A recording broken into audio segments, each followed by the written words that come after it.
Թեհրանին որևէ կերպ ձեռնտու չէր հարվածել Նախիջևանին,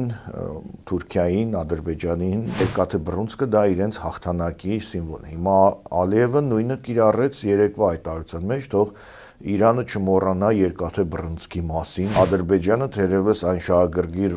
առաջին պետություններից մեկն է, երևի Իսրայելից հետո, որ այսպես սպասում է Իրանի անկմանը, որ հայկական Արցախը դա ոչ միայն մեր պետության Հայաստանի համար գերկարևոր անվտանգային գործոն էր, այլև տարածաշրջանի համար, այդ թվում եւ Իրանի համար։ Իրանը, որը ողջունում էր Ադրբեջանի տարածքային ամբողջականության վերականգնումը, իմ կարծիքով հիմա երևի հասկացել է, որ սխալ է, Իսրայելը աջակցում էր Ադրբեջանին ընդդեմ Արցախի, որ հետո կարողանար ընդդեմ Իրանի գործողություններ ավելի լայն կոմբինացիա իրարվում է իրական։ Վաշինգտոնում հասկացել են, որ գոնե Սիրիա չի Իրան է։ Միանշանակ Սիրիա չի, մի քիչ ինքը ավելի դժվար է։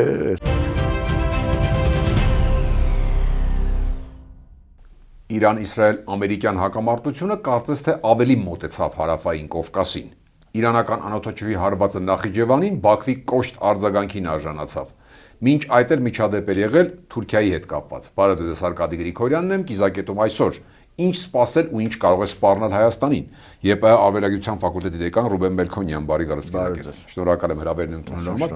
Պարոն Մելքոնյան, եւ այսպես Ալիևի կոշտ հայտարարությունները հնչեցին, Նախիջևանին իհարկե Իրանը հերքում էր, Նախիջևանին հարվածի, ասում եմ, չի եղել մեր կողմից։ Ամեն դեպքում արդյոք դրանից առաջ կգնա Բաքուն այնինչ հայտարարեց, զորքերը բերել պատրաստության եւ այլն, կոշտ էր բավականը։ Ինչ սպասել այդ Իրանը-ադրբեջանական հատվածում կոնկրետ։ Եթե Իրանն էլ հերքում էր, միանգամից պատասխան ձեր կարծիքով, եթե Իրանն է չէր, ում ԱԹՍ-ն կարող է լինել։ Նախ եկեք դիտարկենք հետեւյալը, որ Իրանի դեմ այս սկսված լայնածավալ ագրեսիան իր մեջ պարունակում է նաև հետախուզական բավական լուրջ բաղադրիչ եւ աշխարհի ամենահզոր հետախուզական կառույցներից մեկը Մոսադը նրան հաջողվել էր անգամ Թեհրանում լուսացույցերի համակարգի մեջ մտնել, այդպես հետևել հոգևոր առաջնորդին Խամենեին եւ այլն, եւ միամիտ կլինի կարծել, որ այլ ոլորտներում նույնպես նրանք ճունեն որոշակի այսպես ներկայացվածություն եւ չի կարելի բացառել, եթե պաշտոնապես Իրանը հերքում է, չի կարելի բացառել, որ ռազմական համակարգում եւս որոշակի օղակներում միգուցե լինեն այսպես ներդրված մարդիկ կամ այնպիսի մարդիկ, որոնք օգնում են Իսրայելին, որոնք սեղմել են այդ կոպիտ ասած կոճակը անօթաչուն ուղարկելով Նախիջևան։ Այսինքն, եթե տրամաբանությամբ նայում ենք, ապա Թեհրանին որևէ կերպ ձեռնտու չէր հարվածել Նախիջևանին, Թուրքիային, Ադրբեջանին, մի խոսքով այդ նոր ֆրոնտ բացելը նրան համար ընդհանրապես ձեռնտու չէ եւ տեսնում ենք, որ պատերազմի սկզբից ի վեր Թուրքիայի եւ Իրանի միջեւ որոշակի շփումներ կան, Իրանը զգուշավոր է Թուրքիայի հանդեպ, չնայած որ Թուրքիայում գտնվում են նատոյական բազաներ չի հարվածում, Թուրքիան էլ որոշակի այսպես փորձում է հավասարակշռություն պահել։ Երկրորդ հանգամանքը Նախիջևանի հետ կապված շատ կարևոր իրավական հանգամանք է։ Դուք գիտեք, որ Կարսի պայմանագրով 1921 թվականին, որը ուժի մեջ է, Նախիջևանի հանդեպ երրորդ երկրի ռազմական ագրեսիայի դեպքում Թուրքիան պարտավոր է միջամտել։ Հետևաբար ընտրված թիրախը ամենևին պատահական չէր, այսինքն Իրանից թռչող այդ անօթաչուն կամ հրթիռը չի հարվածել Գանձակին, չի հարվածել Բաքվին եւ այլ այսպես տարածքներին, այլ հարվածել է Նախիջևանին, որը ավտոմատ ակտիվացնում է Կարսի պայմանագրի այդ դրույթը, Թուրքիային պարտադրելով ներգրավել այս կոնֆլիկտի մեջ, այսինքն մի գնդակով երկու նապաստակ է այստեղ փորձ արվել որսալ, որովհետև այս պարագայում եթե խփեին Գանձակին, Թուրքիան այդքան իրավական այսպես պարտավորություն չուներ, չհաշված Շուշիի հռչակագիր եւ այլն, ինչքան Նախիջևան։ Լավ մշակվածական օպերացիա։ Իհարկե, եւ դրա համար եմ ես ենթադրում, որ սա չի կարող Իրանին ձեռնտու լինել, մանավանդ Իրանը որտեղ որ հարվածում է, չի էլ հերքում հայտարարում է, որ հարվածում է Քուվեյթին։ Ես կարծում հիմա արդեն դա միասնական է այդ բլոկինը եւ ես կարծում եմ, որ այս հանգամանքներն այնպես ցույց են տալիս, որ մշակված ծրագիր է եղել, ուղղված ուրեմն ընդդեմ Թեհրանին դեմ Իրան։ Եվ երրորդ հանգամանքը Ադրբեջանի այս այսպես բաները, շարժերը, հա։ Տեսեք, նախ մենք պետք է հասկանանք, որ Ադրբեջանը 2020 թվականից հետո լիովին այլ իմիջի մեջ է, ռազմական առումով հաղթողի, Հարավային Կովկասում գործոն պետության եւ այլն, եւ Իլհամ Ալիևի նաեւ անձնական ամբիցիաներ այդ ամենում կան, եւ երբ որ մենք նայում ենք Իլհամ Ալիևի հայտարարությունները, մի հետարքիր դրվագ կար 3, եթե չեմ սխալվում, որ նա, եթե հիշում եք Արցախյան պատերազմի ժամանակ 44 օրյա նրանց սիմվոլներից մեկը այսպես կոչված երկաթե բռունցքն էր, որով իբրև կոտրեցին օկուպանտների գլուխը եւ այլն, եւ հիմա երկաթե բռունցքի արձաններ դրված են Ադրբեջանի տարբեր քաղաքներում, ցավոք սրտի նաեւ օկուպացված Արցախում։ Այսինքն երկաթե բռունցքը դա իրենց հաղթանակի սիմվոլ է։ Հիմա Ալիևը նույնը կիրառեց երեկվա հայտարարության մեջ, թող Իրանը չմոռանա երկաթե բռունցքի մասին, որով մենք հաղթեցինք, այսինքն եթե ժողովրդական լեզվով ասեմ, ինքը դեռ մնացել է այդ երկաթե բռունցքի այդ բանի ազդեցության։ Մեզ հիշատակեց, հա, դա։ Այսինքն հիշատակ իր այսօրվա իմիջը հենված է Արցախի հանդեպ հաղթանակի վրա եւ ինքը 5 տարի, 6 տարի անցել շարունակում է կիրառել այդ նույն տերմինները, երկաթե բռունցք եւ այլն, եւ բնականաբար այսպես զորքը բերել առաջին պատրաստության աշխարհի եւ այլն, դա նաեւ ուժի ցուցադրում է եւ իմիջային պատասխան, այսինքն ինքը դիրքավորվում է որպես Հարավային Կովկասում ամենաուժեղ պետություն, նրա տարածքի հանդեպ եղել է հարված, նա պետք է որոշակի քայլեր անի, այսինքն չէր կարող ուղղակի ասել դե լավ, ինչ որ պատահական անուտաչուեր եկավ խփեց եւ այլն։ Այսինքն այս ամեն ինչը բխում է նաեւ այն իմիջից, որը ցավոք սրտի Իլհամ Ալիևը եւ Ադրբեջանը ձեռք է բերել Արցախյան 44 օրյա պատերազմից հետո, թե դրա որ մասն է իրական, որ մասն է մի քիչ ուռճացված եւ այլն, դա արդեն հարցի մյուս կողմն է։ Իսկական հայտարարությունից այն կողմ չեք կարծում որ կանցնեն, հա։ Չէ, ես կարծում եմ դեպքերին եթե հետևենք, նայած թե ինչպես կընթանա, ընդհակառակը ես կարծում եմ, որ Ադրբեջանում կան տրամադրվածություններ, որ Իրանի այսպես թուլացման պարագայում իրենց այդ վաղնջական երազանքը հարավային հյուսիսային Ադրբեջանների այսպես կոչված միացում, իրենց անգամ գրականության մեջ նշվում է, որ Ադրբեջանը կիսված է Արաքս գետով, մի կեսը մնացել է Իրանում եւ այլն, այդ գաղափարները կարող են շատ արագ կյանքի կոչվել, այսինքն Ադրբեջանը թերևս այն շահագրգիռ առաջին պետություններից մեկն է, երևի Իսրայելից հետո, որ այսպես սպասում է Իրանի անկմանը, որտեղ անկման պարագայում իրեն ձեռնտու է մասնատված, հա, անկման պարագայում անմիջապես այսպես կոչված Իրանի թուրքալեզու ազերիները, որոնց հանդեպ պանթյուրքիստական քաղաքականություն տասնամյակներով արվել է, դառնալու են թիրախ։ Այլ հարց է, որ այդ ժողովրդի այդ սեգմենտի մոտ տրամադրություններ Ադրբեջանի հանդեպ ինչպիսին են, բայց մենք գիտենք, որ կան այնտեղ նաև պանթյուրքիստական օջախներ, մենք տեսել ենք 44 օրյա պատերազմի ժամանակ ինչպես էին ողջունում տարածքների օկուպացիան, նույն ուրեմն սահմանակից տարածքների օկուպացիայի դեպքում մենք տեսնում ենք Արաքսիային ափից իրանցիների, որոնք ողջունում էին ադրբեջանական օկուպացիոն բանակին եւ այլն, այսինքն ասել, որ այնտեղ ոչ մի բան չկա, դա էլ ճիշտ չի, բայց իրավիճակը ցույց կտա եւ մի շեշտադրում եմ ուզում անել, որ Թուրքիայում հենց պատերազմը սկսվեց, Թուրքիայում վերլուծական քաղաքական, մերձ քաղաքական շրջանակներում սկսեց քննարկվել բուֆերային գոտի ստեղծելու հարցը, որ եթե հանկարծ Իրանը, այսպես ասած, մասնատվի կամ քաոս սկսվի,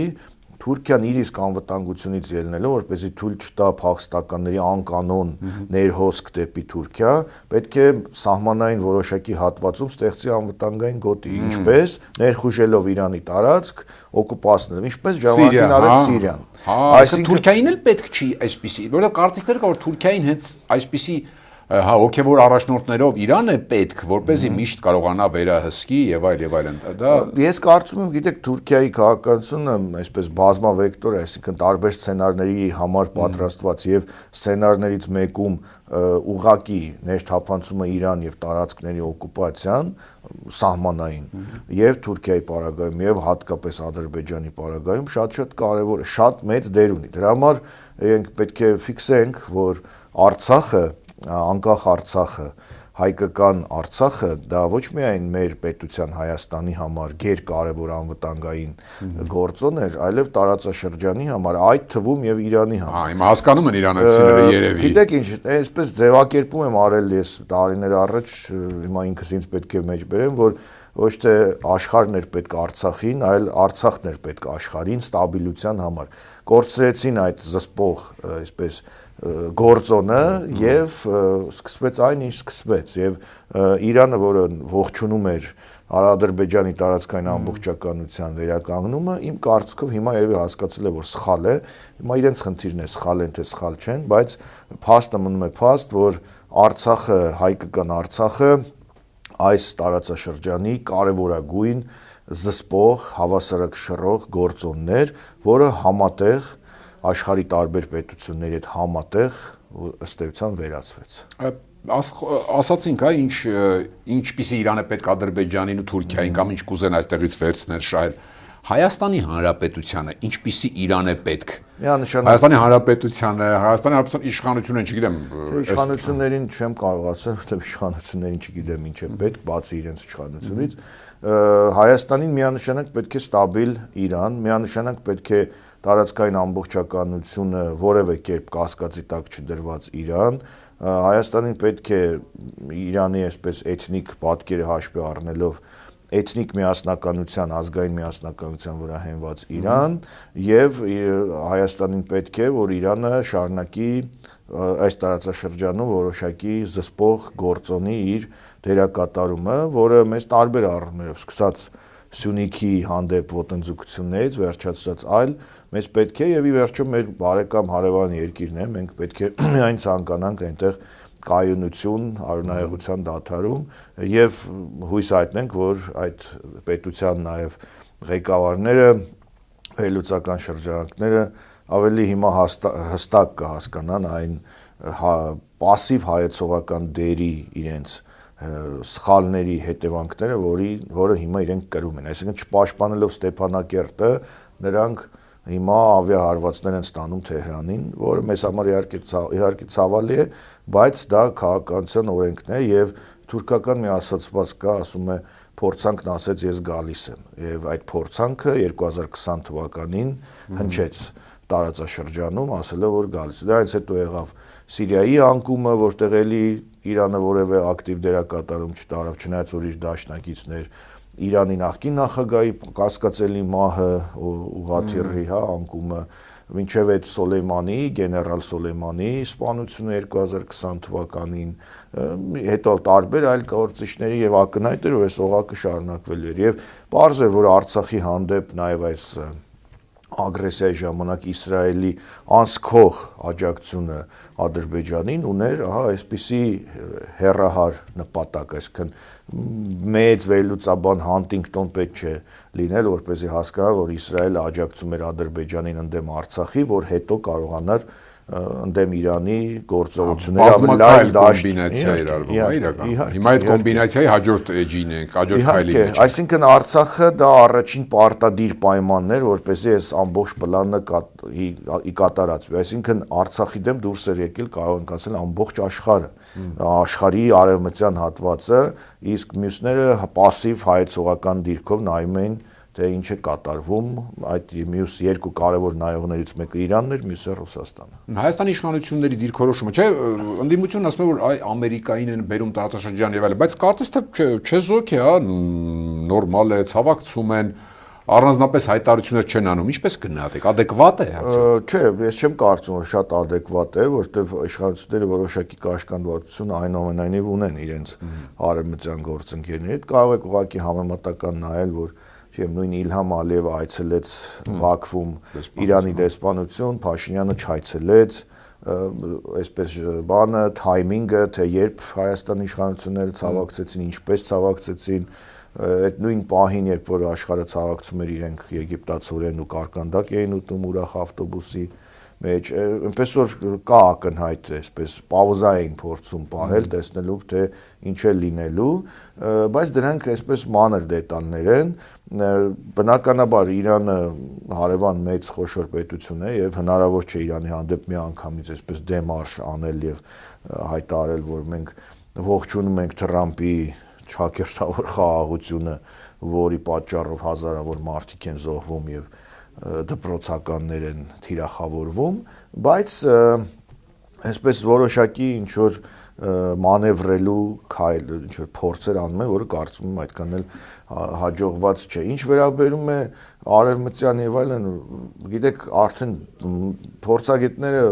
մեկն էլ ես երևի որպես թուրքագետ, բազմիցս խոսել ենք, որ այդ թրիպը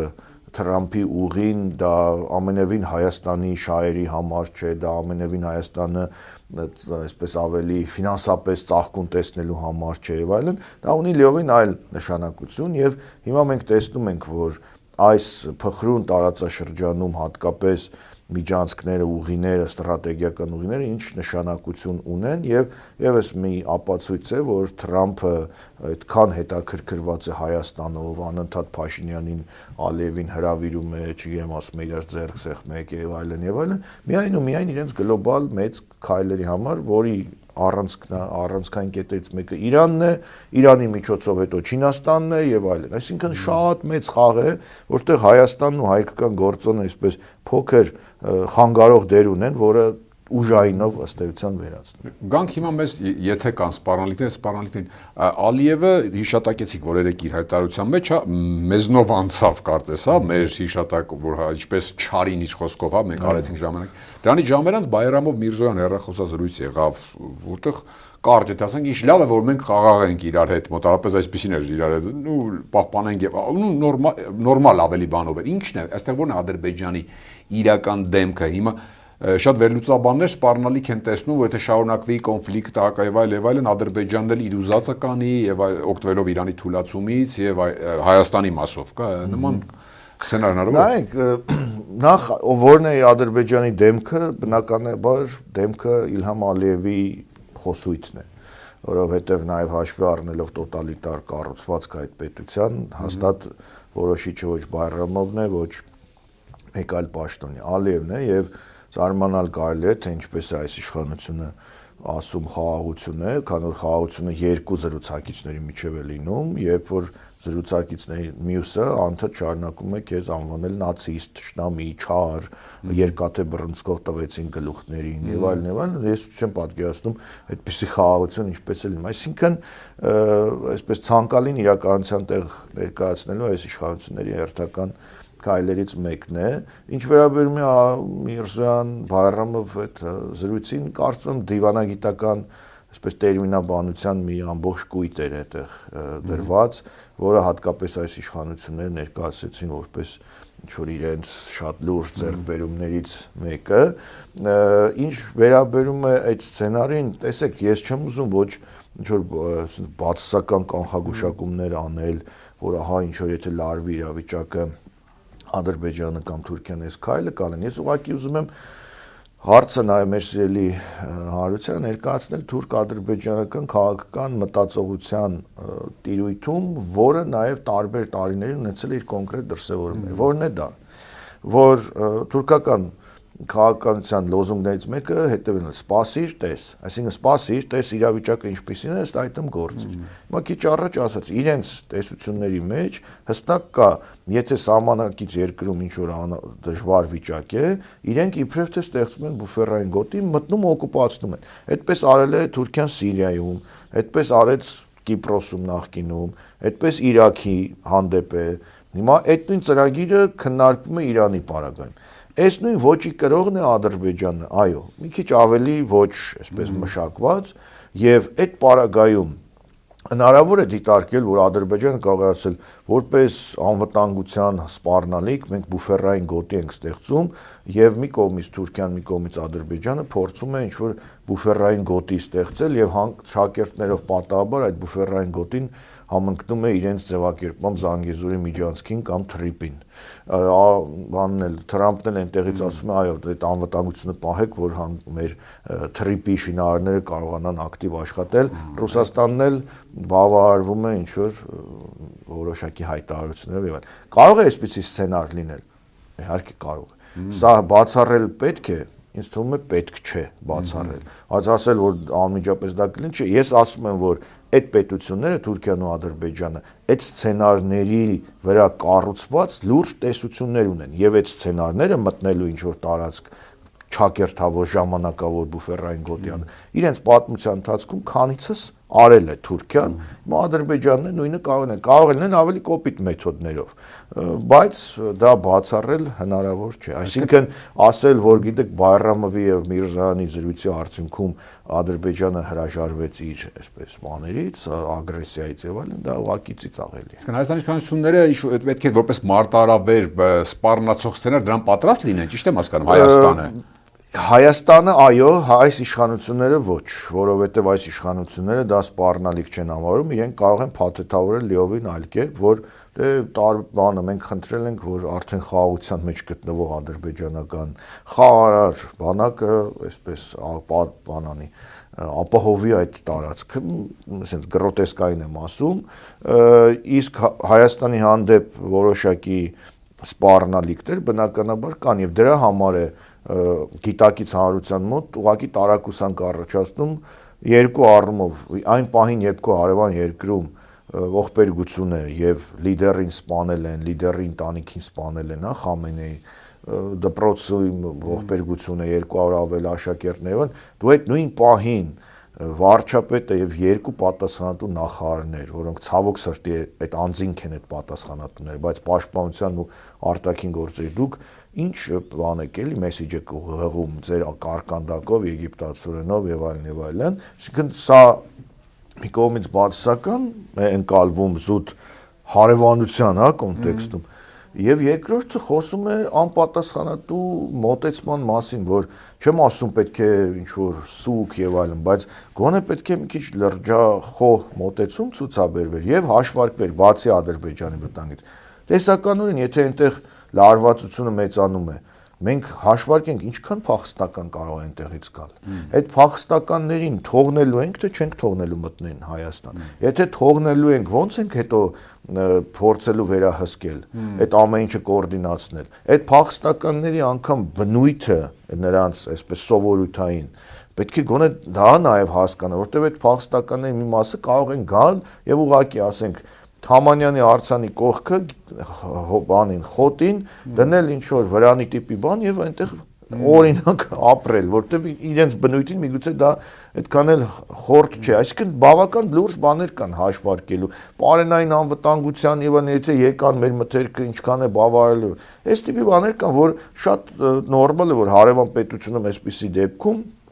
այս պետությունը Հայաստանը պետք է դա հաշվարկի, բայց այն մեսեջը որ հղվում է, որ մենք մեր համար ուրախ ծիծաղում ենք, ժպտում ենք, կուկուռուզ ենք ուտում ենք, տեսնում եք 4 կողմ ասում են բան է կրակները մենք խաղաղ ենք, դա այդ շատ է, այդ սկիրառվում է այսքանի օրը։ Հասկանամ, բայց եթե դա ճշմարտությանը մոտ լիներ, կասենք այո, բայց եթե դա ինքնախապկանք է եւ ուղղակի դեպքերի այսպես դասավորվածություն, այսինքն դեռևս ժամանակը չի եկել կամ դու այն գործոնը չես, որ քո հանդեպ ագրեսիան այսպես երկար մտածվի։ Եթե պետք լինի այդ ագրեսիան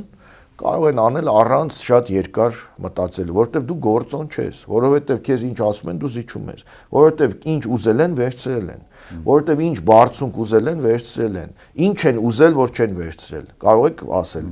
դեռ իրենց պահանջներն էլ դեռ ավելով ներկայացված է, ոչ մի բան դու չես կարողացել դիմագրավել, դա չի կոչվում դիվանագիտություն։ Բավական է վերջում, եթե ամփոփենք,